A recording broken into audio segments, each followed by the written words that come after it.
svarstymų. Skaičiuojama, kad prie griežtai saugomos teritorijos buvo susirinkę maždaug 1500 žmonių. Laužti užtvaras ir mušti eitynių dalyvius ragino ir buvęs Seimo narys Vytautas Šustauskas, Kauno vicemeras Stanislovas Buškevičius, radikalas Mindaugas Murza. Tvarką prižiūrėjo maždaug 500 pareigūnų. Anot jų sulaikyta 19 asmenų. Vieni už girtavimą viešoje vietoje, kiti už bandymus į saugomą teritoriją įsinešti draudžiamus daiktus ar chuliganišką elgesį. Pranešama, kad lengvai nukentėjo vienas pareigūnas.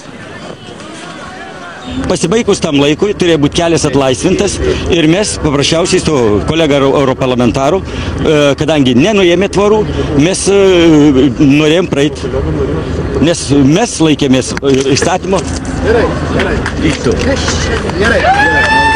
Mes peržiūrėję visą video medžiagą ir įvertinę, parengsim medžiagą į teismą ir šitus Seimo narius prašysim bausti pagal administracinę atsakomybę už riaušių.